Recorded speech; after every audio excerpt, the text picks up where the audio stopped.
It has been over 12 years since the release of the final installment in the initial Metroid Prime trilogy, Metroid Prime 3 Corruption, and it has been nearly 10 years since the release of that game that we got the announcement for Metroid Prime 4 back at E3 2017. However, since then, we've gotten no news or details or gameplay for this game besides the announcement of the development restart back at the beginning of 2019, scrapping everything entirely together and starting fresh again, except this time Retro Studios is now heading the project.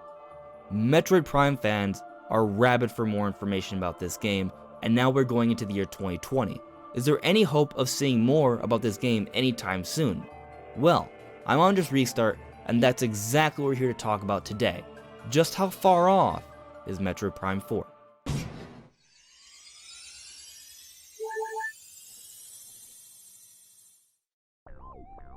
In order to get a better understanding of when to maybe expect to see Metroid Prime 4 moving forward, I first think it's important to look over the history of the development for the Metroid Prime series.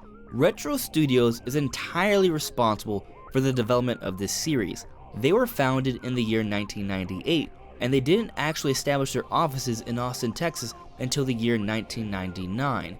However, it wasn't even until the year 2000 when Shigeru Miyamoto came in and looked at what they had going on that he suggested they take their first-person shooter prototype and turn that into the next Metroid game, which became Metroid Prime. So at this point, from 2000 to the year 2002 when the game came out, they started cancelling all of their other projects and putting everything into the development for Metroid Prime. In the latter half of the development for this game, there was a lot of overtime for a lot of the developers and maybe some questionable labor law issues here. But ultimately it took them about 2 years to make Metroid Prime. However, I don't think it's entirely fair when you consider the amount of overtime development they put in the latter half of the game and also the first-person prototype they had going on before they switched over development to just Metroid Prime.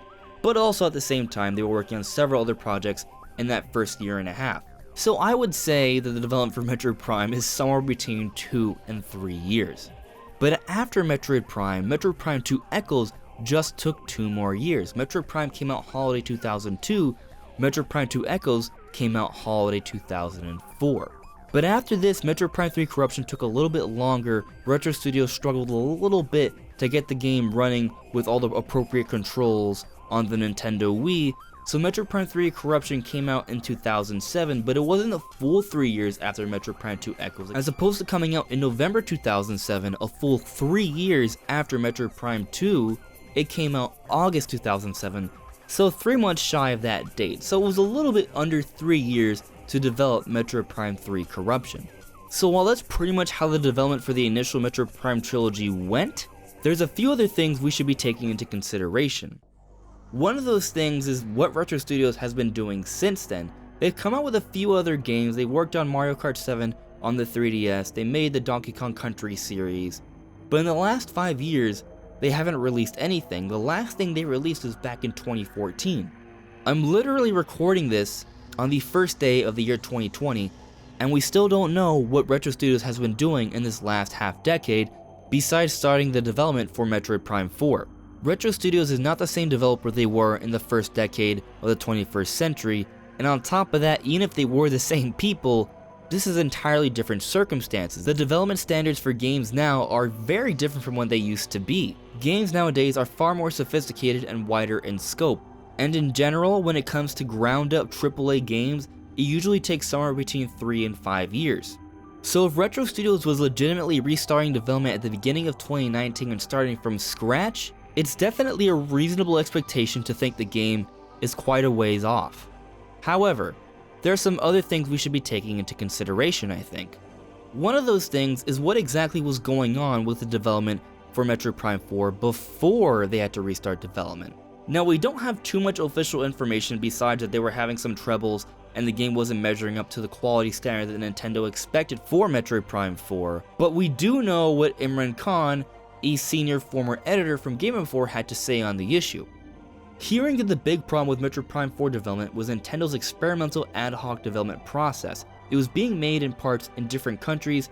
Some studios were trucking along saying it was going smoothly, while it was on fire elsewhere. Internal thinking was that it needs to be all under one roof to right the ship. Interestingly, Retro made the pitch for their involvement and put together a demo that Nintendo liked. So here's the thing, because this is not officially coming from Nintendo, I would say this technically falls under a rumor. However, considering the source, I would say it's a pretty reliable rumor, so I definitely think what's being said here by Imran Khan is true. But one of the things that kind of excites me about what he said here is that Retro Studios had a pitch to Nintendo, and there was a demo for Metroid Prime that Nintendo really liked. Now, what was this demo? Was it already some sort of working engine? If that's the case, if they already had some sort of working prototype already, that could expedite the development for the game a little bit, kind of like how there was a first-person shooter prototype back in 2000 with Metroid Prime when Shigeru Miyamoto paid a visit to Retro Studios in Austin, Texas. But it should also be noted that this demo might have just been a proof of concept. We really don't know how sophisticated or in-depth this demo was, but whatever it was impressive enough to get Nintendo to restart development entirely. Some have speculated that Nintendo also felt confident in going with Retro Studios because based off what was demonstrated, it seemed that the game could be done in a timely manner. And one of those people that feels that way is actually Doctray81, so I'll go ahead and link his video in the description below, but a lot of people have been picking this up because recently he found a LinkedIn profile listing showing a job listing for Retro Studios where they are contracting an environment outsourcing review artist. Now what's really exciting about this is that this means that Retro Studios is not just doing everything in-house, they are relying on others to get some work done. It appears that Retro Studios has hired an artist to review environments that were made by other development studios outside of Retro Studios. And it's important to have someone like this to make sure that the quality of these environments match up to the vision of the game and they are functioning very well with what they have going on. But I'm also going to go ahead and say that this does remind me of the initial problems that supposedly Metroid Prime 4 was having initially. So let's go back to what Imran Khan was saying. It was being made in parts in different countries. Having the environments outsourced by other studios is kind of a similar method kind of going on here. But just because it didn't work with the situations that were set before Retro Studios came into play doesn't mean that some outsourcing can't work now. In fact, outsourcing happens quite often. Even with big important games from Nintendo, we've seen that. For example, with Breath of the Wild, it wasn't just Nintendo's main Zelda team that was working on that game.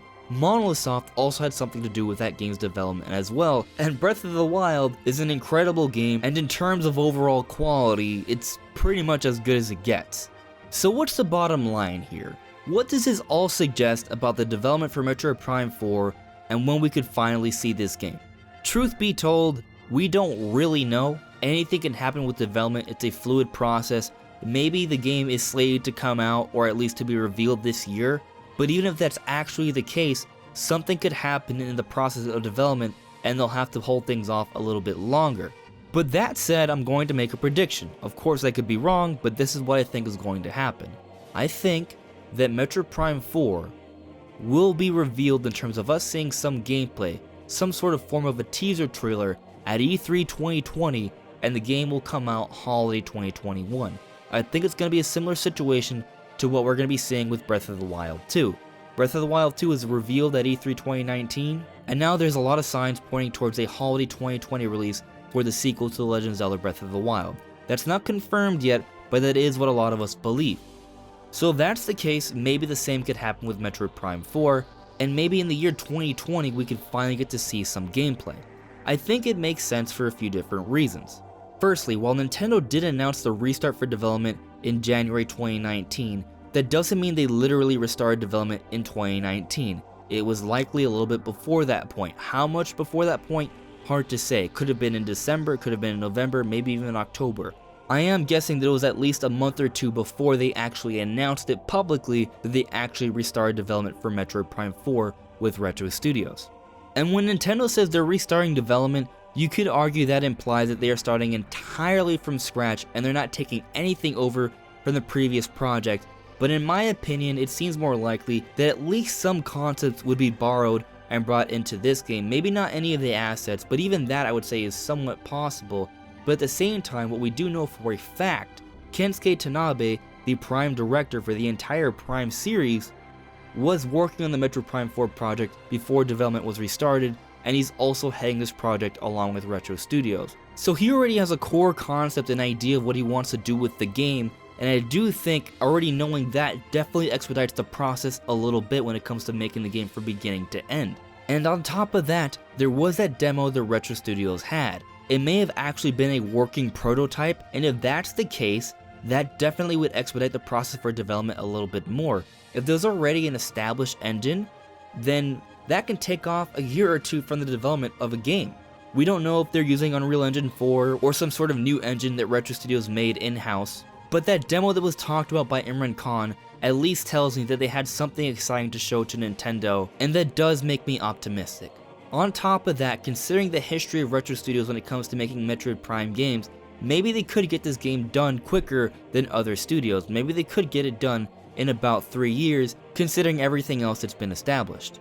And with this recent news discovered by Doctor81, that Retro Studios is outsourcing, if they're doing it correctly, then this could help to expedite the development process even more so, and this game could be done fairly quick.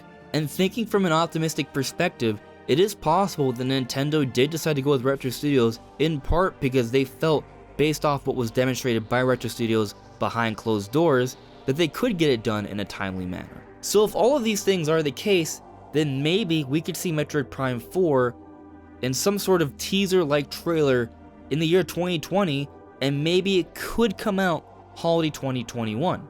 If they did actually restart development at the end of 2018, the game coming out at the end of 2021 would be a 3-year development cycle, but that's not considering the work that was put into the demo before Retro Studios made the pitch to Nintendo where development was restarted, and doesn't also take into consideration all the concepts and ideas that Kensuke Tanabe already had for Metroid Prime 4, and that also doesn't take into consideration anything that might have been recycled from the initial development for Metroid Prime 4. So I am optimistic, and I am predicting we will see a teaser trailer for Metroid Prime 4 sometime this year. I'm hoping at E3 2020, and fingers crossed for a holiday 2021 release. But I'll also say that we should keep our expectations in check. This is just me being a bit optimistic and considering everything here. That may be the case, and that is what I'm going to predict, but it's also entirely possible the development may take a little bit longer, and we won't be seeing this game for a year or two later down the road. But what do you guys think? Do you guys think we could see a gameplay reveal for Metroid Prime 4 sometime in the year 2020, and maybe even a release in late 2021? I'm curious what you guys have to say on this topic, so let me know in the comments below. Anyways everyone, this is AndresRestart. Thank you so much for listening and watching, and I'll see you later.